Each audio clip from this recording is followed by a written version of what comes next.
नमस्कार, आप देख रहे हैं लोकतंत्र। मैं हूं आपके साथ अक्षय सिंह। केंद्र की मोदी सरकार को सत्ता से उखाड़ फेंकने के लिए बेताब नीतीश कुमार तमाम विपक्षी दलों को एकजुट करने की मुहिम में जुटे हैं। बिहार की राजधानी पटना में विपक्षी दलों का जमावड़ा लगने जा रहा है, लेकिन उससे पहले सभी दल इस बैठक के जरिए अपना अपना एजेंडा सेट करने में जुट गए। अलग अलग पोस्टर लगाकर खुद को महत्वपूर्ण दिखाने की कोशिशें शुरू हो चुकी हैं। दरअसल आम आदमी पार्टी की तरफ से पोस्टर लगाकर जहां अरविंद केजरीवाल को देश का लाल बताने की कोशिश की गई, तो वहीं समाजवादी पार्टी की तरफ से इस बैठक को लेकर एक पोस्टर चस्पा किया गया, जिसमें नीतीश और तेजस्वी की तस्वीर तो है, लेकिन और किसी विपक्षी दल के नेता को इस पोस्टर में जगह नहीं दी गई। इस स्वागत पोस्टर के जरिए अखिलेश यादव विपक्षी दलों से अपील कर रहे हैं कि आओ मिलकर संकल्प करें, देश बीजेपी से मुक्त करें। वहीं केजरीवाल पहले ही कह चुके हैं कि विपक्षी एकता की बैठक का पहला एजेंडा अध्यादेश ही होगा। ऐसे में सवाल इस बात को लेकर उठ रहे हैं कि विपक्षी एकता के नाम पर क्या अपनी अपनी ढपली, अपना अपना राग वाली स्थिति बन रही है। नीतीश कुमार के महाजुटान से पहले पटना में अपनी सियासत चमकाने में विपक्षी पार्टियां जुटी हैं। इस बीच कुछ विपक्षी दलों ने खुद को बैठक का केंद्र बताते हुए अपने अपने दावे करने शुरू कर दिए। ऐसे में सवाल इसी बात को लेकर उठ रहे हैं कि ऐसे हालात में विपक्षी एकता मजबूत कैसे हो पाएगी। 23 जून को तो विपक्षी एकता की पहली बैठक है। बैठक के बाद साफ होगा कि कौन कौन से दल आगामी लोकसभा चुनाव में साथ आने को तैयार हैं, और असली चुनौती तो इसके बाद शुरू होगी जब सीट शेयरिंग पर समीकरण बैठाने होंगे। विपक्ष का चेहरा कौन होगा, यह भी विपक्षी एकता के लिए बड़ी चुनौती होगा। लेकिन अभी से विपक्षी एकता का राग अलाप रहे विपक्षी दलों की जो महत्वाकांक्षाएं अब धीरे धीरे सामने आ रही हैं, वो विपक्षी एकता के लिए सबसे बड़ा इम्तिहान होगा। क्या इस परीक्षा को विपक्षी दल पार कर पाएंगे? जवाब अगर हाँ है तो कैसे?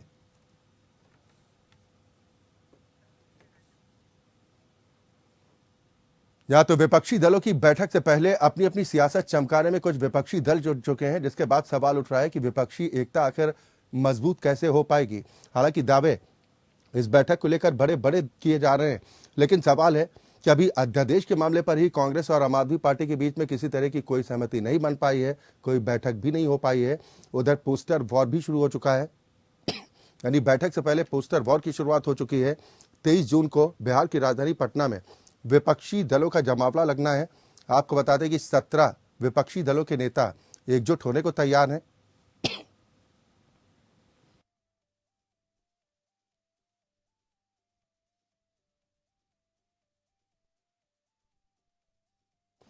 कांग्रेस के पूर्व अध्यक्ष पूर्व सांसद राहुल गांधी और मल्लिकार्जुन खड़गे कांग्रेस अध्यक्ष इस बैठक का हिस्सा होंगे। ममता बनर्जी, केजरीवाल, अखिलेश यादव, हेमंत सोरेन, उद्धव ठाकरे, शरद पवार, फारूक अब्दुल्ला, महबूबा मुफ्ती, सीताराम येचुरी और डी राजा जैसे तमाम दिग्गज एक मंच पर एक साथ आने को तैयार हैं। लेकिन उससे पहले पोस्टर वॉर की शुरुआत हो चुकी है। एक तरफ आम आदमी पार्टी की तरफ से पोस्टर चस्पा किया गया, जिसमें देश का लाल अरविंद केजरीवाल को बताया गया, तो दूसरी तरफ समाजवादी पार्टी की तरफ से स्वागत पोस्टर लगाए गए, जिसमें अखिलेश यादव की तस्वीर के साथ नीतीश कुमार और तेजस्वी यादव को दिखाया गया। बाकी विपक्षी दलों को इस पोस्टर में जगह नहीं दी गई। इसके बाद ये सवाल इस बात को लेकर उठ रहे हैं कि विपक्षी एकता आखिर इन परिस्थितियों में कैसे मजबूत हो पाएगी। विपक्षी कैसे रोकेंगे मोदी का विजयी रथ, जिसको लेकर तमाम विपक्षी पार्टियां एक साथ एक मंच पर आने को तैयार।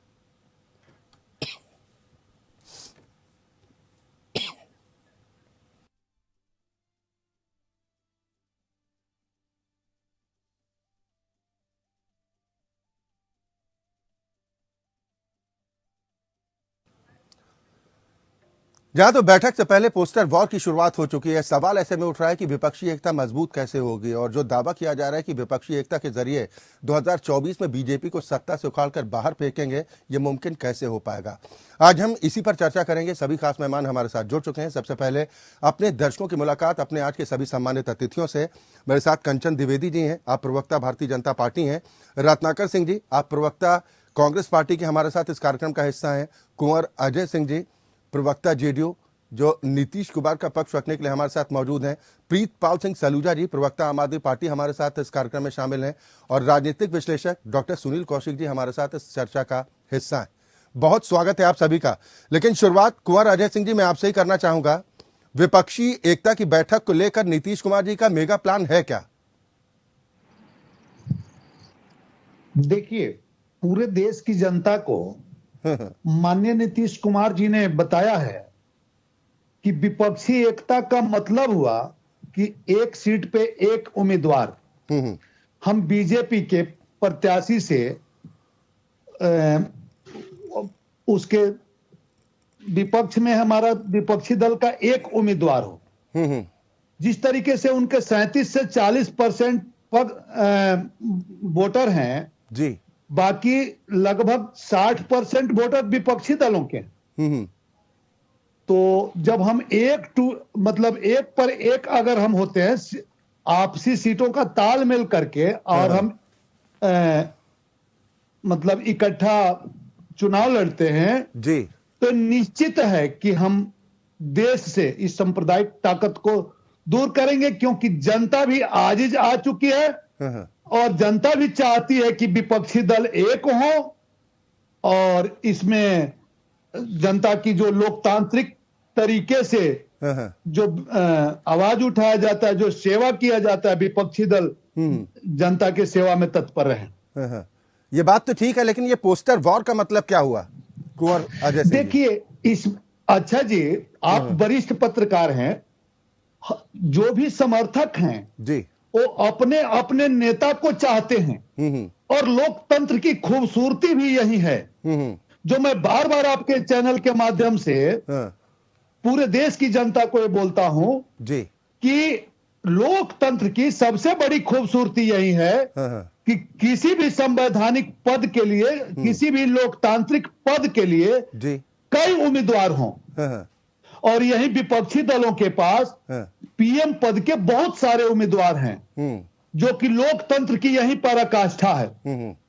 और इसमें जो सबसे सुयोग्य, जो सर्वमान्य होगा वो भारत गणराज्य का प्रधानमंत्री चलिए, आप बनेगा। लोकतंत्र की खूबसूरती का जिक्र कर रहे हैं, लेकिन पोस्टर वॉर जो शुरू जी। हुई है ना, ये कई सवाल भी लोगों के जहन में खड़े करती है। और आपने कहा कि विपक्ष के पास चेहरों की कमी नहीं है, विपक्ष के पास जी। चेहरों की भरमार है, लेकिन वो सुयोग्य चेहरा आखिर कौन होगा और कब तक फाइनल होगा, लोग तो ये भी जानना चाहेंगे।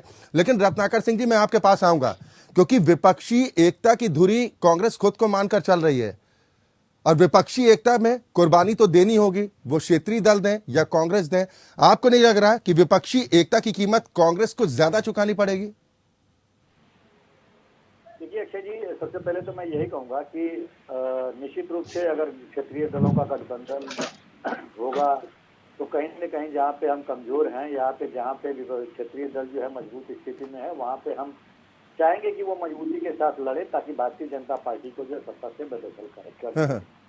सबका उद्देश्य एक ही है, चाहे क्षेत्रीय दल हो, राष्ट्रीय दल हो, जो विपक्षी दल है उनका सबका उद्देश्य यही है कि भारतीय जनता पार्टी की इस सरकार को जो जनता के हित में काम नहीं कर पाई, सिर्फ जो है ध्रुवीकरण की राजनीति करती रही, लोगों को समाज में बांटने का काम करती रही और चुनावी मोड में 24 घंटा रहती है, जो जनता के हित में जरा भी ध्यान नहीं दे पाई, तो उसको इस तरह की सरकार को सत्ता से बेदखल करना है। सबका यह एक मन से राय।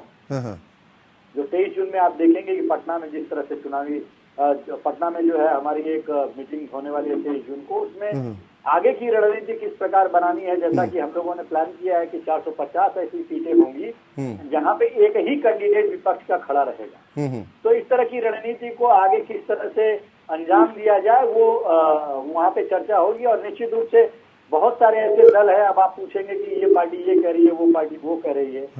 निश्चित रूप से लोकतंत्र है, लोकतंत्र में हर पार्टी अपनी बातों को रख सकती है, अपना हक मांग सकती है।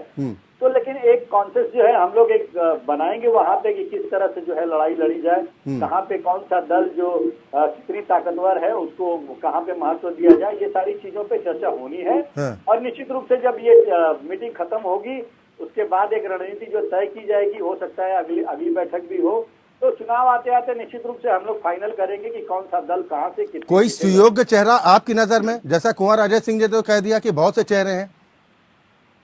देखिए आपने एक प्रश्न भी पूछा उनसे, कुंवर अजय सिंह से, कि भाई ये पोस्टर वार चल रहा है, इसका क्या मतलब है। और कुंवर अजय सिंह ने बहुत ही स्पष्टता से ये बात कही कि हर समर्थक, कार्यकर्ता या नेता ये चाहता है कि उसके जो पार्टी के जो आला कमान है जी, प्रमुख हैं, वो जो है प्रधानमंत्री के चेहरे के रूप में देखना चाहता है। तो निश्चित रूप से मैं भी उससे अछूता तो हूँ नहीं, मैं भी चाहूंगा कि राहुल गांधी जी जो है वो प्रधानमंत्री पद का चेहरा रहें।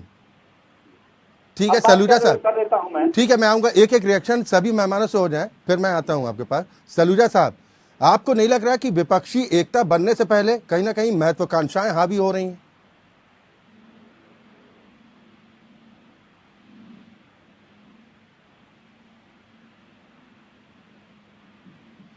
प्रीतपाल सिंह जी, आपकी आवाज नहीं पहुंच पा रही है, मैं आऊंगा आपके पास, लेकिन उससे पहले एक रिएक्शन मैं लेना चाहूंगा डॉक्टर सुनील कौशिक जी आपका।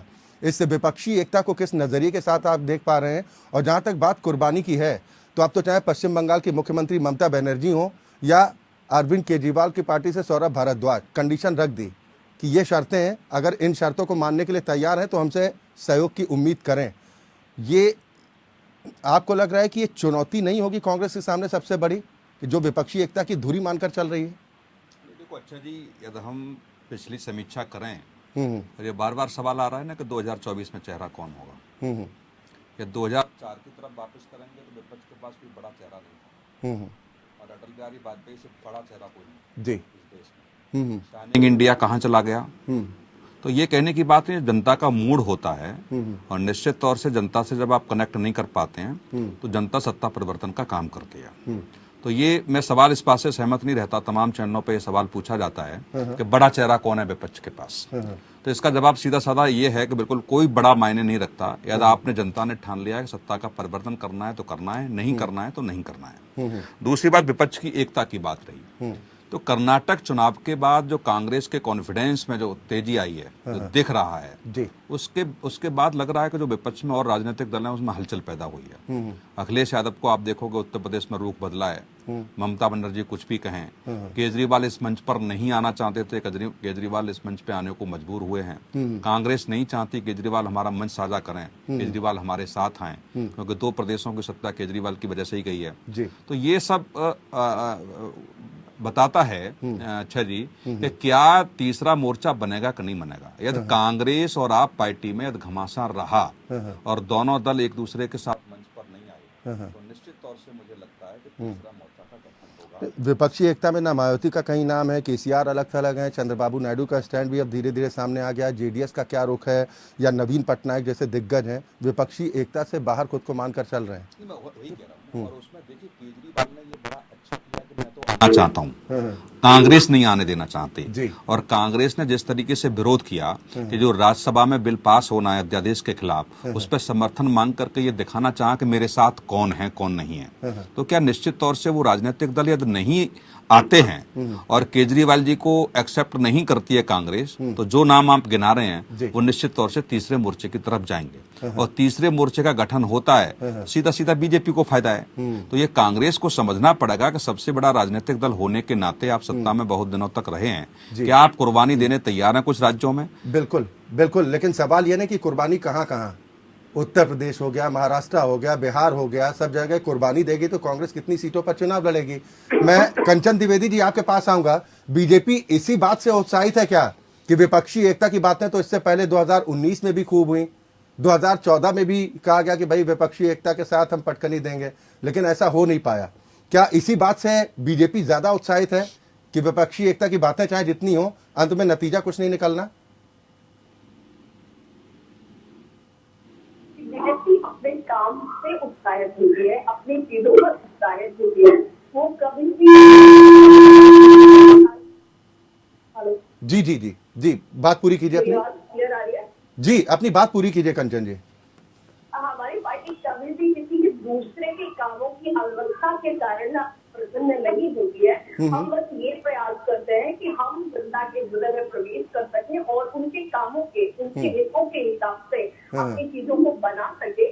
तो यही हमारी सबसे प्रमुखता होती है। और रही बात विपक्ष की, जो कि आज मुद्दा चल रहा है, बैठक होने वाली है, जहाँ तक मुझे मालूम है कि ये बैठक कई दफा कैंसिल भी हुई है, और जैसा कि आपको व्यवस्था बन रही है पटना में, तो मैं कह नहीं सकती कि इसमें कितने लोग आने वाले हैं, क्योंकि कोई आ रहा है, कोई किसी को मना रहा है, और न जाने किस प्रकार की व्यवस्थाएं हैं। लेकिन एक दफा जो कि डॉक्टर सुनील कौशिक जी ने कहा, सर बड़ी अच्छी बात कह रहे हैं कि क्या लोग अपनी कुर्बानी दे पाएंगे। फर्स्ट पॉइंट तो ये है कि चलो मैं मान भी लेती हूँ कि आप लोग इकट्ठे हो रहे हैं, विपक्ष एक साथ हो रहा है, या मैं एक शब्द में, एक लाइन में कहूँ कि भ्रष्टाचारी एक साथ हो रहे हैं, तो फिर ये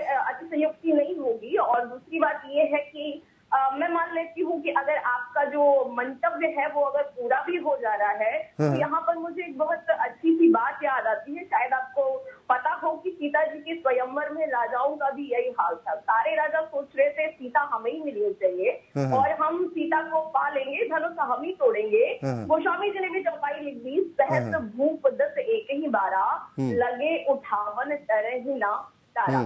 सभी ने चाहा कि हम इस धनुष को तोड़ लें और एक दफा ऐसा भी हुआ जो कि 22 को होने वाला है, जो कि 23 या 22 को, शायद पहले 22 रखी गई थी और अब 23 पटना में जो सभा होने वाली है। तो ऐसे ही कुछ मुझे प्रतीत हो रहा है कि सहस्त्र भूप दस एक ही बारा, सभी लोग एक साथ मिलकर के उस धनुष जैसे कुछ परिक्रम को उठाना चाहते हैं। लेकिन वही बात है ना कि संभव नहीं है, सीता सिर्फ राम की होती है, मानी की जनता के। वो तो ठीक है, लेकिन परशुराम जी ने स्वयंवर में खलल भी डाल दिया था मैडम जी।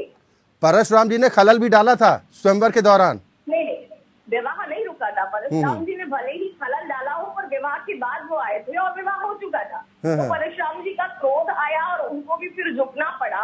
तो राम जी और सीता जी के विवाह में और उनके बीच में कोई नहीं आ सकता। तो ये बिल्कुल भी बात है, जो भाई भक्ति की तरह होगा, जो देश में भक्ति करेगा, जो जनता के लिए भक्ति करेगा, वही। विपक्षी दल आरोप कंचन द्विवेदी जी लगाते हैं बीजेपी पर कि अंग्रेजों की राजनीति अपनाती है बीजेपी, डिवाइड एंड रूल, बांटो और राज करो।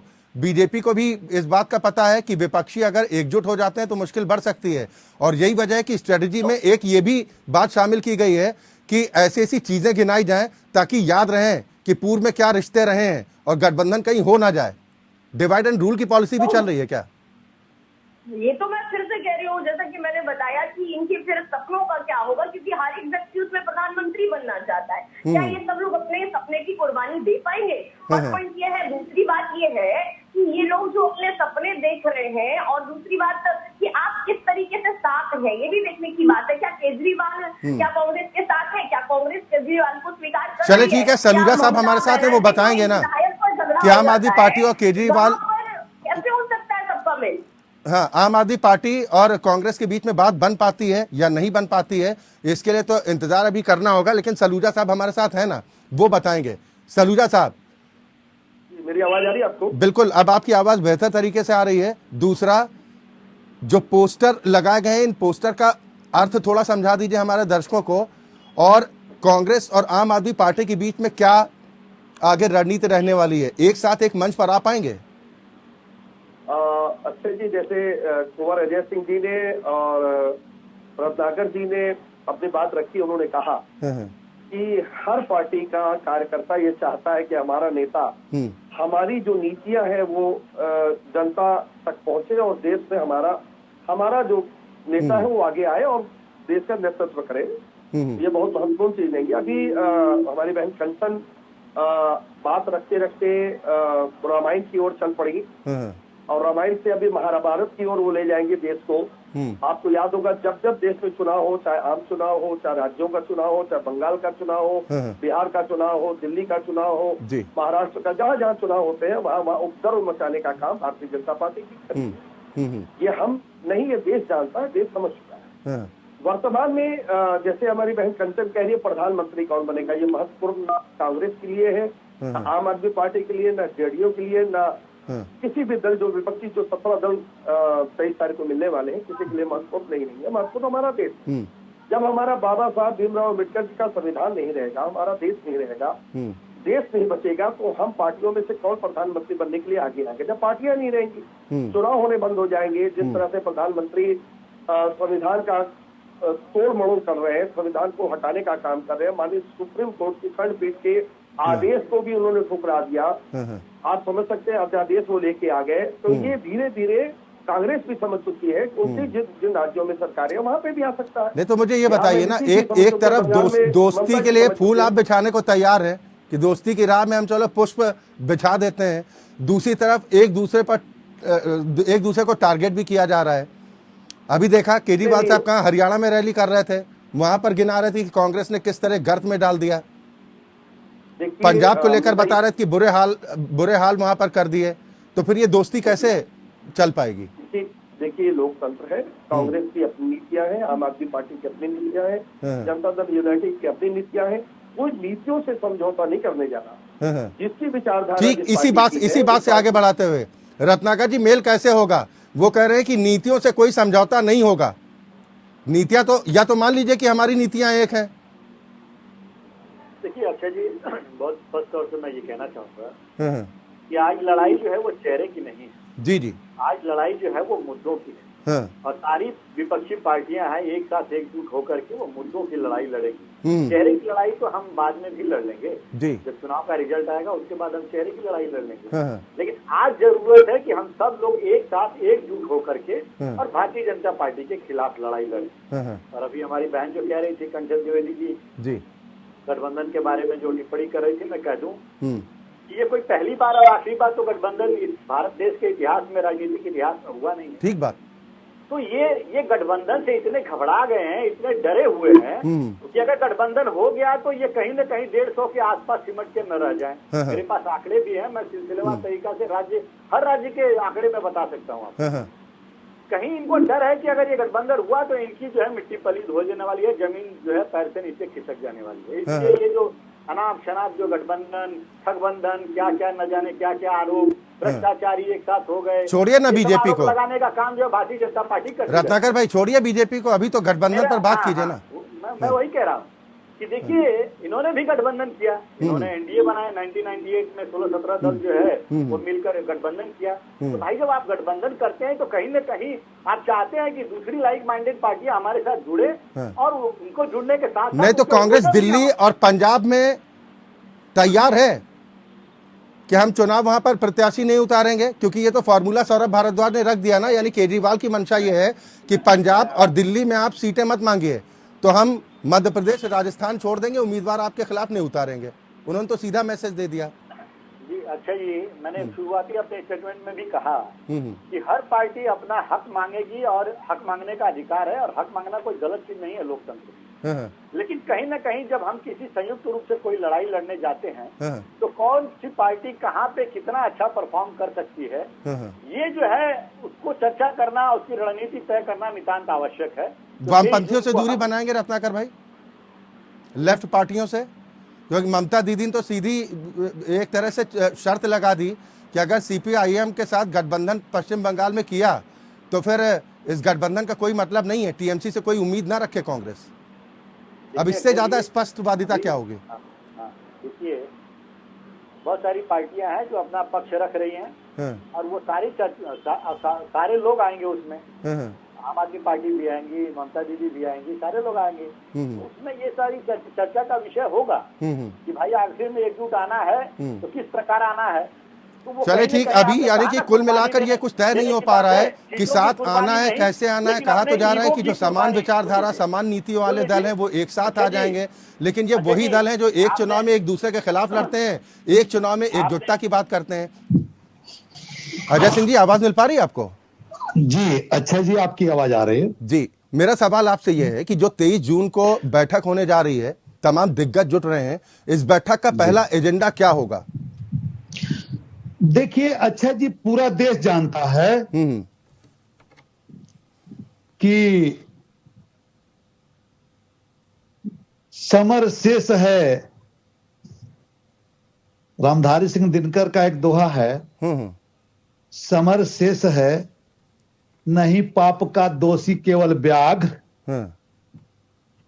समर शेष है नहीं पाप का दोषी केवल व्याघ्र, जो तटस्थ हैं समय लिखेगा उनका भी अपराध।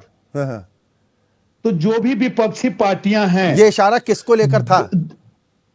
ये हम आपको बताने जा रहे हैं कि ये सभी विपक्षी पार्टियों के लिए है। अच्छा, सभी विपक्षी पार्टियों के तरफ देश टकटकी लगा करके देख रहा है और चाहता है कि सभी आपसी सामंजस्य के साथ अपना नेता चुन करके देश में सरकार चलावें और देश के तानाशाह हिटलर को सत्ता से दूर करें। मात्र 30 सीट एक्स्ट्रा लेकर के देश का तानाशाह हिटलर यानी बहुरूपिया चौकीदार, जिसको हम लोग झूठलर भी बोलते हैं, न 15 लाख आया वो भी कागजों में आया, हर चीज कागजों में आता है।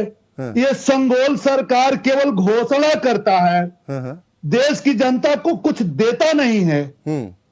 ये ताल खड़खड़ाते हैं, केवल गिद्ध चिल ही गाते, और अमीय धार भी जम जाती धरती तक आते आते। बैठक का पहला ये एजेंडा जो- अध्यादेश होगा। आपने तो दिनकर जी की अब कविता भी सुना सुन दी। लीजिए, अब बस यहाँ सबसे बड़ी बात है कि किसी भी योजना में पहले हम बैठते हैं, आपसी अपनी अपनी समस्या, देश की समस्या पे विचार होगा, धीरे धीरे आगे उस पे प्रगति के पथ पे बढ़ेंगे, और आपसी सामंजस्य बनाते हुए देश की सत्ता पे काबिज होंगे। सर और 23 देश को के बैठक हिटलर होनी को है, सत्ता से दूर 23 करेंगे। को बैठक होनी है, बिल्कुल ठीक बात है। और मजबूत गठबंधन बनाना कोई लोकतंत्र के खिलाफ नहीं है, बिल्कुल होना चाहिए, बनाइए। लेकिन सूरत क्या होगी, सीरत कैसी होगी, सवाल तो इस बात को लेकर है।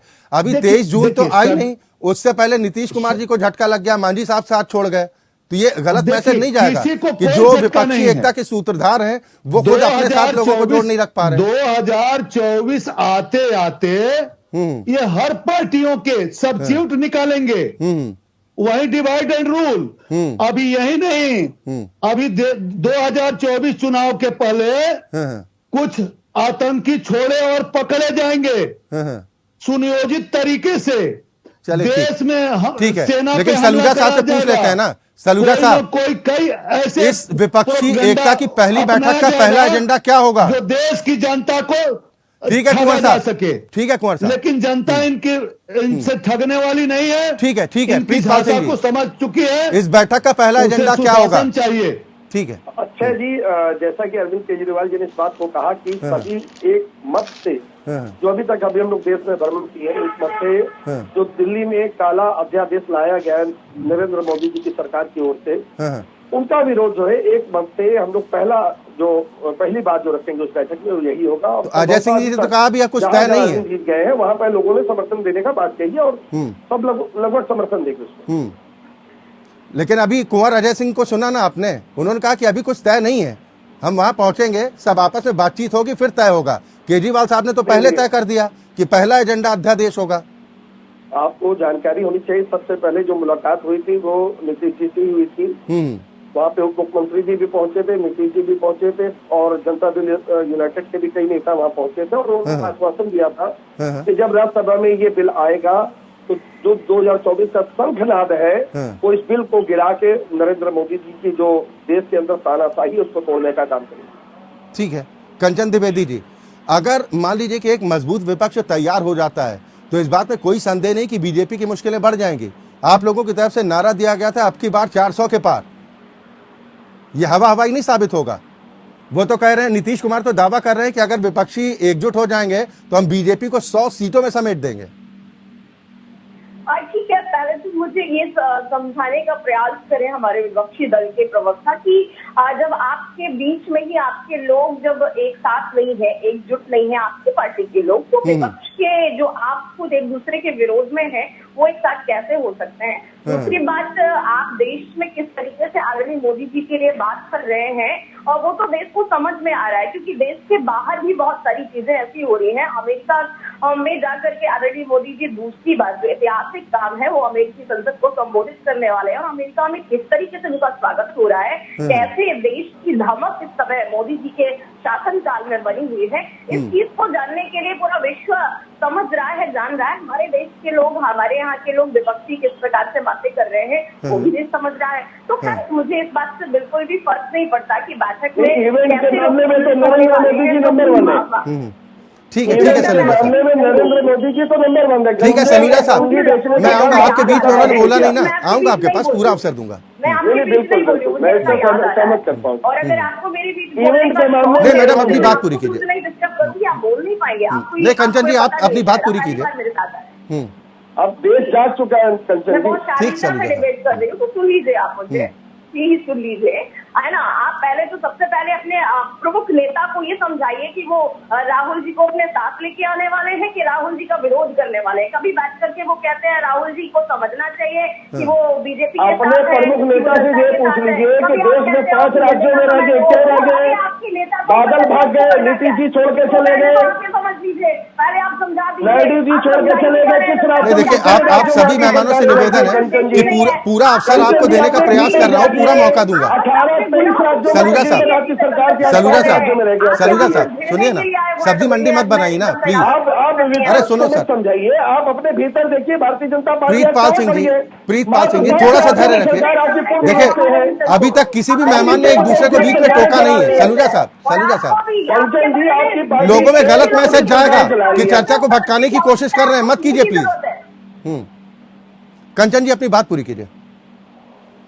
जी, मेरे कहने का बस इतना ही मतलब है कि जब एक साथ ये सब नहीं हो सकते, केजरीवाल जी राहुल जी के लिए क्या बोल रहे हैं, ममता जी कांग्रेस के लिए क्या बोल रहे हैं और राम रमेश जी ट्वीट कर रहे हैं, इनको तो पता ही नहीं है कि क्या हो रहा है। एक विधायक जब इन लोगों का टूट जाता है, विश्वास करके कोई विधायक बंगाल में इकलौते कांग्रेस के थे, वो टूट जाते हैं, तो उनको इतनी प्रॉब्लम हो जा रही है कि ट्वीट पे ट्वीट किए जा रहे हैं और ममता जी अपने तरीके से बात कर रही है, वो वर्क ही नहीं पड़ रहा है। तो जहां पर एक विधायक पर ये लोग झगड़ा कर जा रहे हैं, मनहदशा बिगड़ जा रही है, तो आप विचार करिए कि कैसे साफ हो सकते हैं देश की परिस्थितियों पर। और जहां पर माननीय मोदी जी को सभी लोग मान रहे हैं, तो फिर मुझे नहीं लगता कि आपकी जो मंशा है, आपके जो स्वप्न है वो पूरे हो पाएंगे, क्योंकि स्वप्न अगर एक लोगों से हो, विपक्ष ठीक है, चलिए आप मोदी चेहरे को आगे रख रही हैं कि मोदी जी का चेहरा ऐसा है जिनके नाम पर बीजेपी सत्ता की हैट्रिक लगाने में कामयाब होंगी।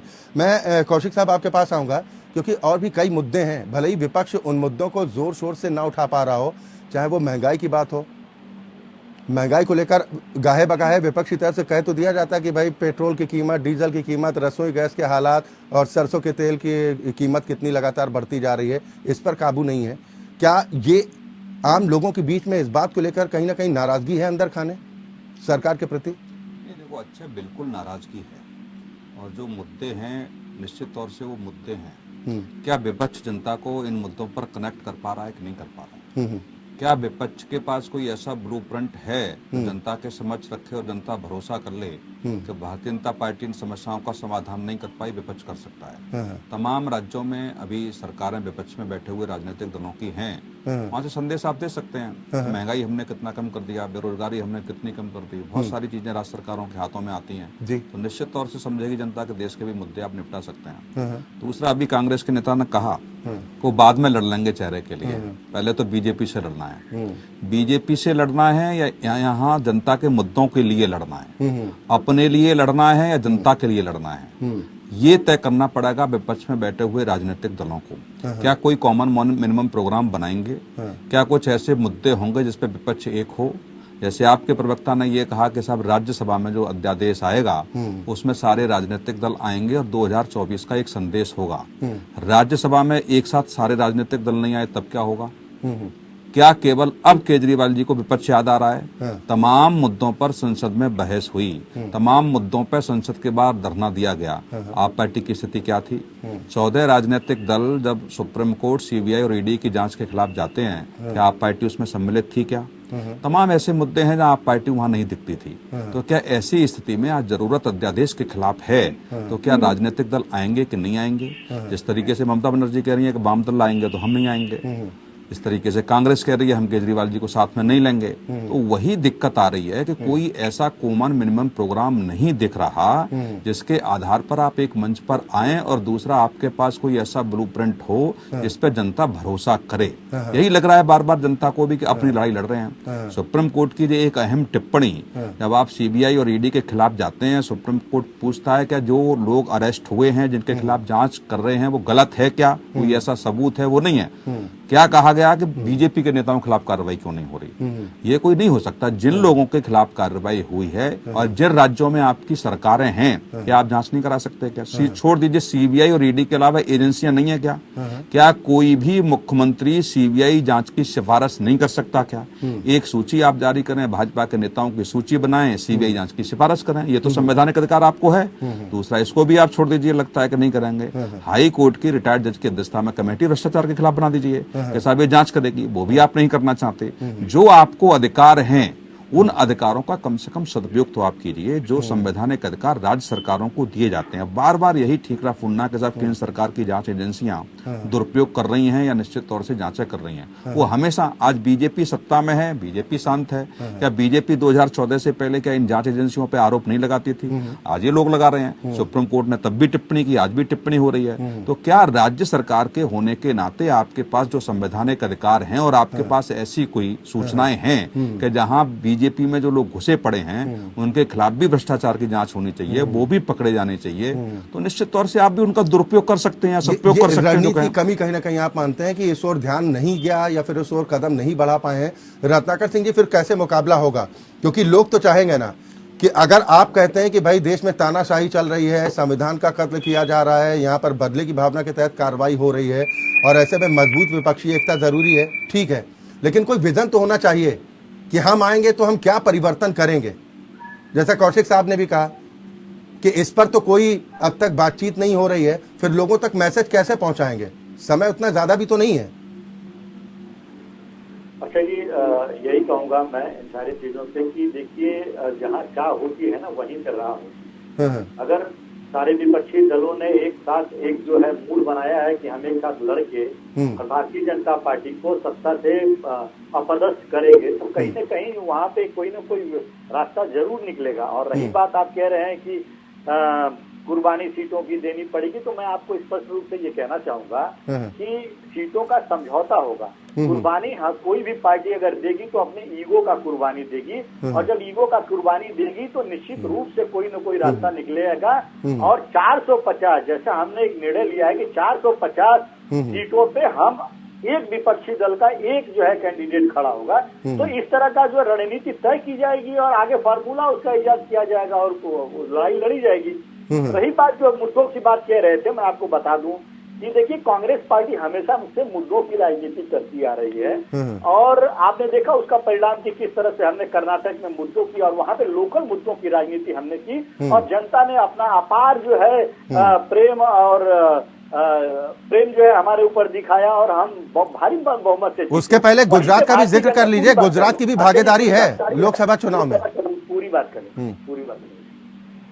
वहीं पे अगर देखिएगा, भारतीय जनता पार्टी ने मुद्दों की लड़ाई न लड़के वो सिर्फ हिंदुत्व की लड़ाई लड़ी और परिणाम यही हुआ कि 83% जनता जो कर्नाटक में हिंदू है उन्होंने इनको नकारा। क्योंकि हिंदुत्व 9 साल से आप वही चीजें आप रोज रोज कहते हैं, मंदिर का मुद्दा, हिजाब का मुद्दा, मीट बैन का मुद्दा, पब्लिक उठ चुकी है, देखना चाहिए। नहीं तो कमलनाथ साहब को समझाइए ना, वो तो हनुमान चालीसा और पूजा पाठ तमाम करवा रहे हैं, नर्मदा पूजन अर्चन हो रहा है।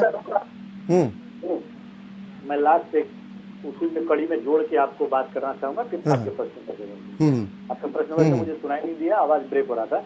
मैं ये कहूंगा अक्षय जी कि जो संघ का एक सर्वे कराया है संघ ने, और संघ ने खास तौर से एक हिदायत दी है भारतीय जनता पार्टी को कि आप जो 2024 में जनता के पास जाइए, नहीं तो आप हिंदुत्व के मुद्दे पे और मोदी के नाम पे आप चुनाव नहीं जीत सकते। ये संघ ने अपने, इसीलिए सॉफ्ट हिंदुत्व की राह पकड़ ली कांग्रेस ने। और सुनिए पूरा कर लूं, फिर आपके हर प्रश्न का जवाब देता हूं। और सुनिए, क्यों आखिर में आज भारतीय जनता पार्टी की ये मजबूरी हो चुकी है कि वो अपने कार्यकर्ताओं को जन जन तक भेज रहे हैं कि भाई आज जाइए, कुछ तो उनको समझाइए अपनी बातों को, हमने क्या किया तो कुछ है नहीं।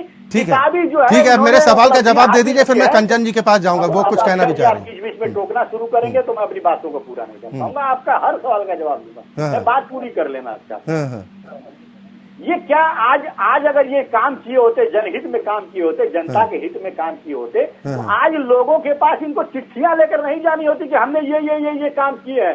ये सारे जो दावे ये करते हैं, ये सब किताबी दावे होते हैं, जमीन से हकीकत से कोई लेना देना नहीं है। हो गई ना आपकी बात। हकीकत रहती तो आज जनता के पास जाते और जनता से पूछते, भाई महंगाई से कोई परेशानी तो नहीं है तुमको, बेरोजगारी से तुम्हारे घर में रोजगार मिला है कि नहीं, युवाओं को रोजगार मिला है, कहीं इससे कोई सरोकार नहीं है। आज मजबूरी ये है कि लोगों के पास इनको जाना पड़ता है। ठीक है, अब मेरे सवाल का जवाब देंगे? जी बोलिए।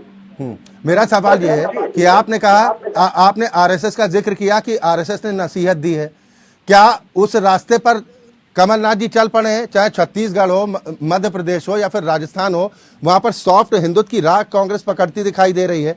तो ये आरोप तो फिर आप पर भी लागू होंगे कि क्या मुस्लिम तुष्टीकरण से प्रेम भर गया क्या? ये वही तो कमलनाथ है जो कहते थे कि मुस्लिमों की पार्टी है। हमारे लिए अक्षय जी, सॉफ्ट हिंदुत्व की राह कोई ऐसा नहीं है।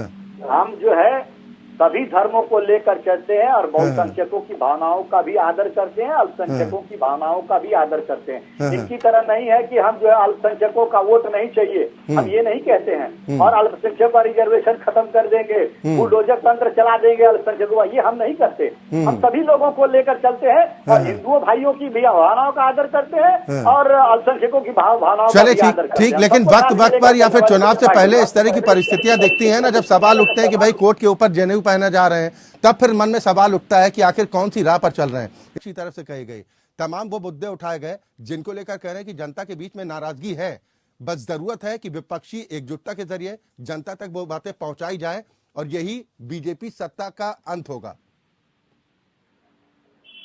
जी, जैसे कि अभी मैंने सुना और आपने भी बोला कि ये जो विपक्षी लोगों की एकजुटता है वो कई दफा हो चुकी है और आप उसका मतलब जानते हैं।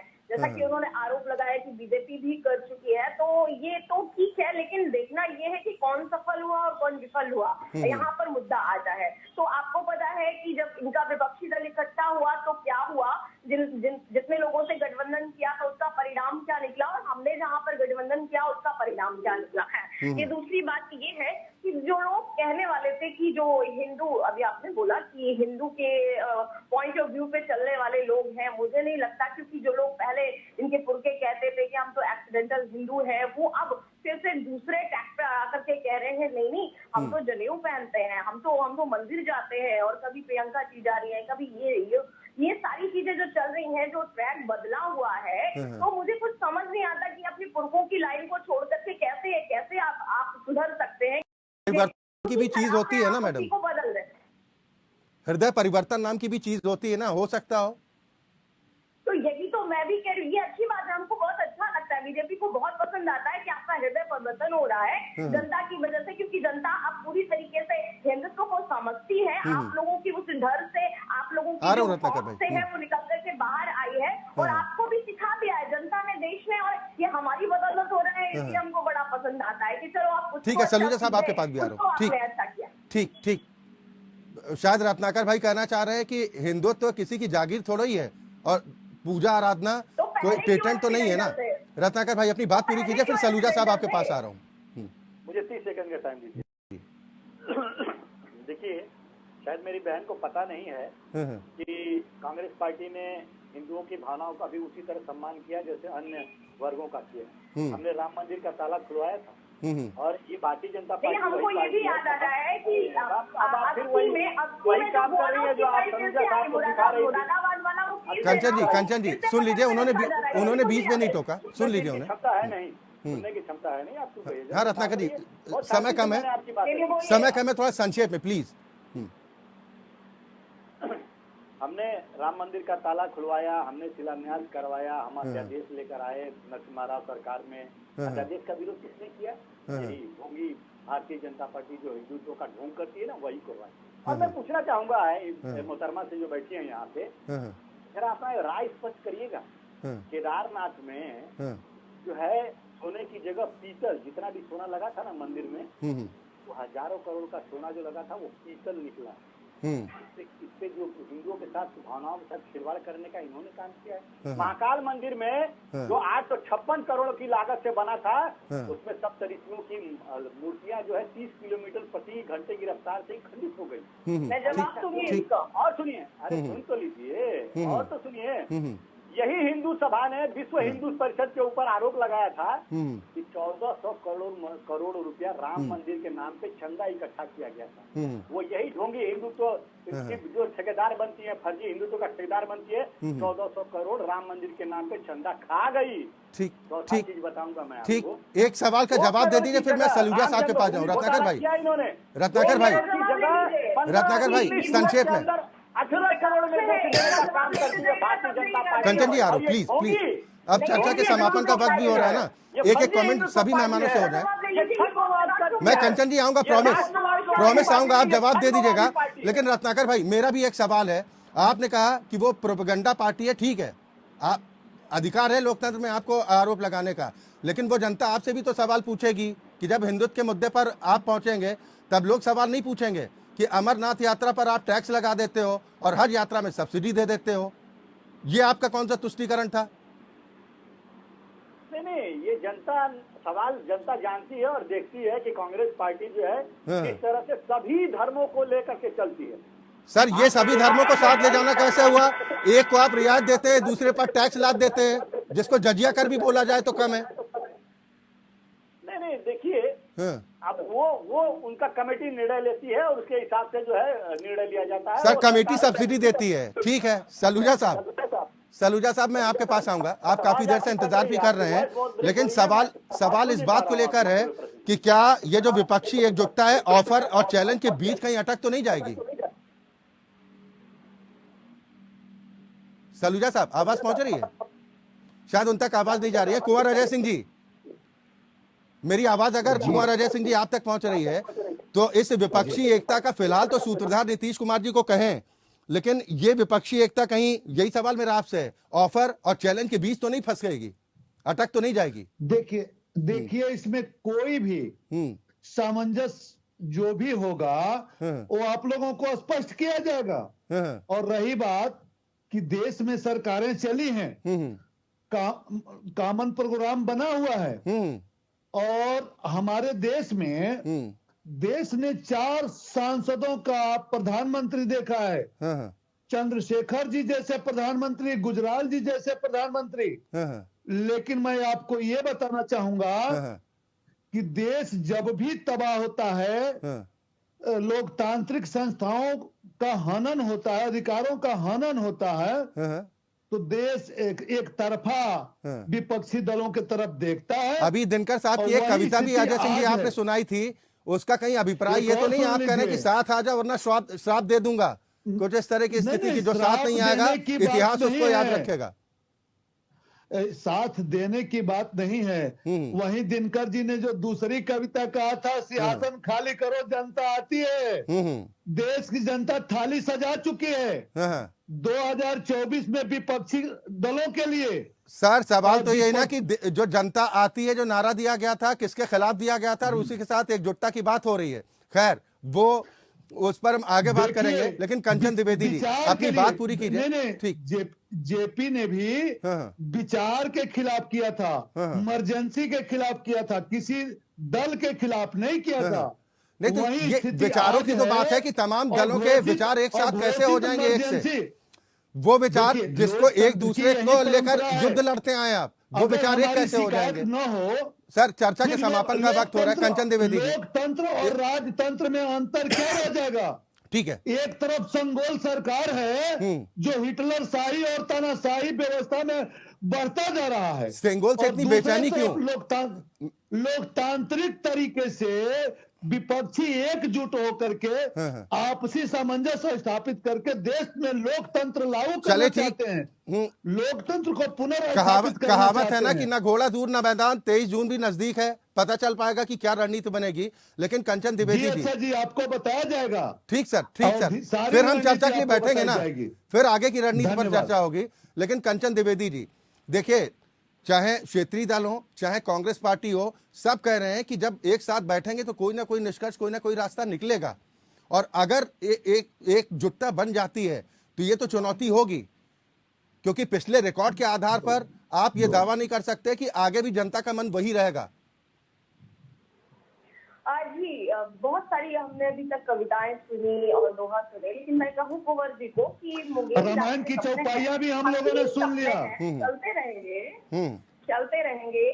बाकी अभी मैंने रत्नाकर जी को सुना, तो वही बातें है ना कि आप किस प्रकार से बात, मैं बिल्कुल संक्षिप्त में जाऊंगी कि आप कहते हैं कि हिंदुत्व को नहीं मानने वाले हैं। उन्होंने एक मुद्दा उठाया, मैं कहूंगी अगर देश में कोई भी घटना हो रही है तो सरकार की जिम्मेदारी है और हम उस चीज को पूरी तरीके से निभाते हैं। चलिए, बिल्कुल, बहुत संक्षेप में डॉक्टर सुनील कौशिक साहब, एक रिएक्शन इस पूरी चर्चा के दौरान विपक्षी एकता को लेकर कितना मजबूत जोड़ आपको नजर आया?